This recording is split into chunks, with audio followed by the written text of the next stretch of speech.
Hello there, Qckslvrslash here, and today I have a video courtesy of Fog Battleship, North Carolina, and they're driving their Tier 7 German premium battleship, the Scharnhorst. Now, I think I've made it pretty clear in my Scharnhorst and Gneisenau reviews that I prefer the Scharnhorst to the Gneisenau. I just like having the couple extra barrels, the faster rate of fire, and honestly, a bit of skilled gameplay can get around the fact that they're not quite the same, or not as high a caliber as the Gneisenau or even really any other battleships at the tier. And I know a lot of people seem to think that when things are even just slightly angled, a lot's going to bounce. I don't feel that's entirely true. You just have to pick and choose your targets. And I know personally I've been getting a lot better at doing that since the British line came out, because when you're forced to use AP all the time, you know where to aim, what to aim at, to maximize your damage. So I've been in the Scharnhorst a couple times myself since, and I've had some really good games in her. And then you've always got those torpedoes to back up, great speed, and some pretty decent armor, all told. So you can see Fog Battleship is playing alongside another friendly Scharnhorst, sloth-like reflexes, and well, hopefully he's a little quicker than a sloth when it comes to getting into the brawl, but who knows. The other thing I do just love about the Scharnhorst is just look how beautiful she is as a ship. Those big triple barrel turrets, really the guns the Gneisenau should have, but you know, Wargaming fitted the Gneisenau with larger caliber twin barrel turrets for balance, I'm guessing, because I think a lot of people wouldn't enjoy getting into the Gneisenau if it had the historical turrets. I don't entirely know. I know some people hate that they're not historical, and others don't seem to care, and the bigger caliber guns are more forgiving. Though one thing this ship does share with the Gneisenau is not the greatest aim as far as dispersion goes. But we'll see how that pans out as Fog Battleship gets a side-on shot and an enemy New Orleans right as it disappears, but only manages 5,700 damage with 2 penetrating hits and 1 overpen. So not the greatest damage to start it off, but still a hit.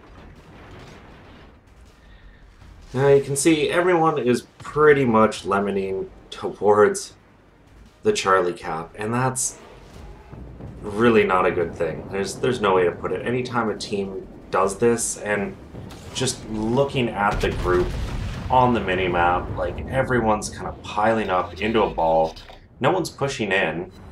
A lot of the enemy team is down there, but you know, when you start doing the numbers, well, already 2 battleships are spotted over here at Alpha against 1 cruiser. It means you have to have the majority and numbers advantage over on this flank, even though there are a lot of them, and you have to take advantage of that if you are going as one big group. And so far I just don't feel that's happening, and you know, I can't really put it on Fog Battleship or Sloth. They're tier 7s in a tier 9 game. You don't want to be the first guy spotted when you're the small battleships. It's just a quick way to die. You're much better suited for playing that support role to the big battleships, but to be able to play that support role, the big battleships have to be willing to push up as far as you are, at least.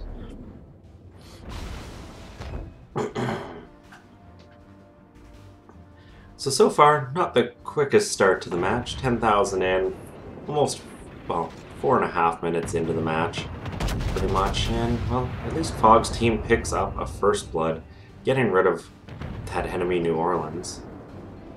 And you're going to see Fog just circle here, keep distance, keep his course varied. There were destroyers spotted there, and it's exactly what you have to be doing in a battleship, and it's amazing how many battleships don't do that and will just drive in a straight line. Now granted, the destroyer spotted is a Mayhem, so only 5.5 kilometer torpedoes. Or sorry, not 5.5, potentially the 9.2 torpedoes. But they don't do a ton of damage, and they're well outside that range as well. You've got the enemy Iowa lined up, and you can see he's firing AP, and there's no reason not to, in my mind. Unfortunately, the Iowa disappears right as he's about to fire, and that kind of sucks. I'm just going to bounce out to external view here just to slow down that zooming in and out. I know I've had a couple people kind of go, oh man, getting sick watching that. And it can be rough to watch, but when you're playing the game, I find you kind of have to be doing that. You can't just stay zoomed in or stay zoomed out. You really got to be bouncing in and out, keeping yourself aware of your surroundings and, you know, your shots lined up in case something gets spotted. But for the time being, nothing to shoot at, so just going to enjoy the quiet sail down towards Charlie. And you can see the team has balled up pretty well and is actually pushing forward, with the exception of that kind of one Iowa who is just stopped and sitting still over here, Alex Wang defender. But for the most part, everyone else is pushing up as a group into the enemy, and that's what you have to do. And as long as they can focus down targets, I really think they have a good chance here. So Fog gets a shot off at the Qckslvrslash, and well, one overpen for 760 damage. The shells look to dip just a little low into the water, not exactly where you want them to be to hit that citadel, but then the Qckslvrslash runs aground. Fog gets a second try, and that one doesn't go very well either. Both shells ricocheting, and the Qckslvrslash gets finished off before Fog can land that final volley. But look at the rate of fire of these guns, and it is, once again, one of the reasons I like this ship. You can afford to take lots of shots because you're not waiting that standard 30 seconds that battleships take, only 19 in Fog's case. Shells out at the Ibuki, those are looking good, and there we go. Lands a Citadel, over 10,000 damage done to that Ibuki. Really showing him not to sail broadside on. And, you know, the Ibuki may think he doesn't have much of a choice, he's got to run. But in my opinion, that Ibuki would have been much better served to be kind of trailing down to the southwest rather than just due west. Got that enemy destroyer ahead, another one just other side of this island, so Peds are definitely a threat, but slowed up, changed his course, and dodged them. And now he puts 2 citadels into an Iowa, proving that, you know, pick your shots, you're gonna get the sits. These guns can do their damage, and what damage they did to a tier 9 top tier battleship. Now he's got a Colorado who's not really paying attention, was looking at torpedoes on him, but still just outside of the range, gets his guns coming over, fires at that Haguro, and how are they gonna do? There we go, another 2 citadels. And Fog's definitely got his guns dialed in today, doing lots of damage, landing those sits, and, well, here's the Iowa gun, still side on. The Americans have great armor, nose on, side on, flat like this.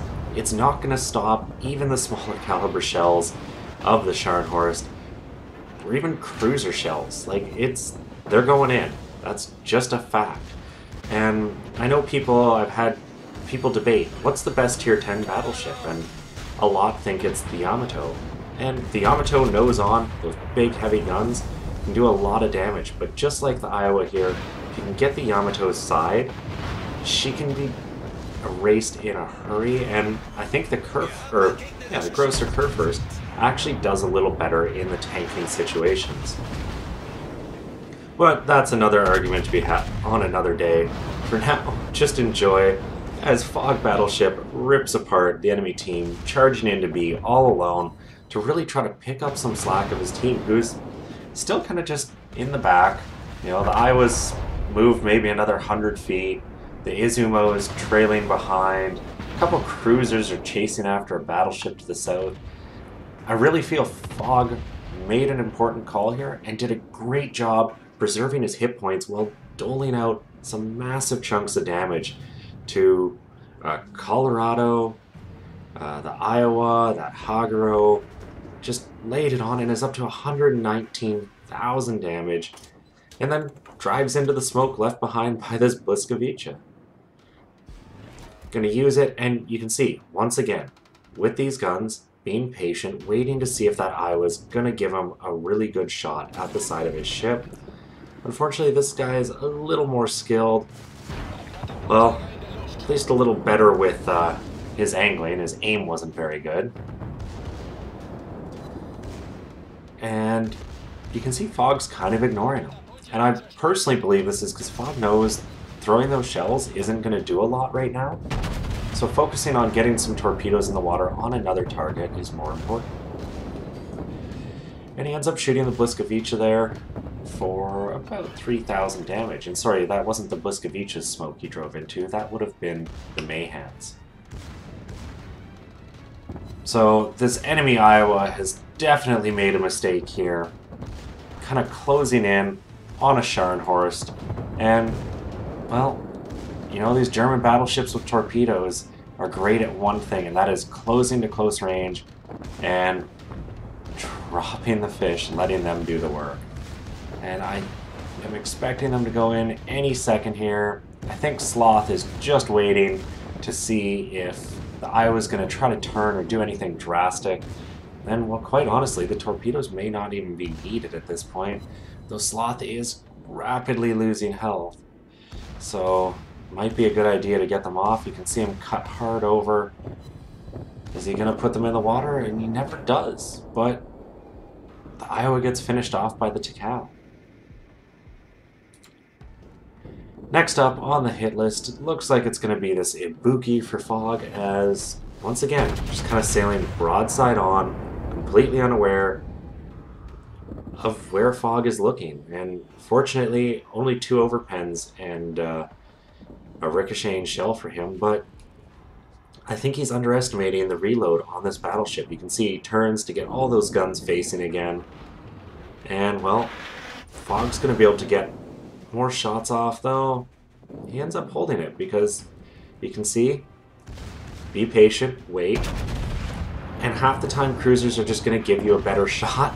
Twin sits and the kill, all for just 5 seconds of patience. And I've tried to talk about this, really driving my other battleships, and it's a big skill to pick up, is that patience. You know, it's always wanting to fire the guns when they're ready, but if you take those 5 seconds, just watch what a guy's doing and be patient, eventually a lot of players are going to show you their Citadel or a much better shot. I don't know why it is, it just happens. And, well, Fog's only picked up 2 kills, but 145,000 damage so far, and I really think has helped carry this match. The top tier battleships didn't do a lot. They kind of stayed out on the peripheries, whereas Fog got right into the mix, into the dead center of the map, and just started punching and hitting everything he could. And through either skilled maneuver, luck, or a combination of the both, hasn't really lost many hit points. Still pretty much at half health. And the enemy team doesn't have much left. You can see just that Atlanta and Amagi, and really the Amagi's not going to be too hard target to crack. So once again, you can see on the map is more or less side on right now. The Atlanta's charging up to the north and will be met by this Izumo, but it wouldn't surprise me if they get torpedoes off at the Izumo and kind of do some damage, though it looks like they're more or less sitting still, so they may be waiting to throw some torpedoes through this gap, expecting Fog's team to chase through. And you can see Fog is bringing his speed down, careful to not go charging through and eat some torpedoes. And that's just map awareness. Seeing what other ships are doing, if they're doing something weird with their speed, like why would the Atlanta be stopped? Well, probably trying to put torpedoes down a specific gap that if he drives any further is going to lose angle on. So Fog's basically come to a stop, just giving time, waiting, making sure there's no torpedoes coming at them. And I suspect the Atlanta at this point may have just run away, realized Fog and this Qckl weren't going to run out into the ambush, and decided to try to go get that Izumo instead. He's looking to put the Peds in the water, but friendly ship turns straight at them, and this one's on both of them. Fog definitely should not have taken that torpedo shot, but the Qckslvrslash turned towards too, and they were both thinking the same thing: get torpedoes off. In the end, though, a very good game for Fog Battleship North Carolina, despite the team kill at the end. And in the email they sent me, they recognized it was a bit of a dirt move, but end of the game, you know, you kind of just go for it. And unfortunate that it happened, but it was kind of self-inflicted. They were both going for the torpedo strike. 619,000, 7,000 experience, 170,000 damage. This was definitely a solid game, and over 3,000 base experience. And I think that really tells it. Like, you know, add the next two people on Fog's team, one of which was a division made up, and you get his total. So great game. And, you know, despite that 16,000 of allied damage and becoming a good old team killer with the pink or purple, depending what you want to call that color, for 5 games, a really solid game. And when you play like that, you make money, almost 500,000 credits and 6,800 experience. Anyways, thank you, Fog, for sending this in. To anyone else who would like to submit a replay, Qckslvrslash@gmail.com. And if you enjoyed the video, please consider giving it a thumbs up or subscribing. Both keep me really motivated. And as always, I'm Qckslvrslash, and I'll have another one for you guys tomorrow.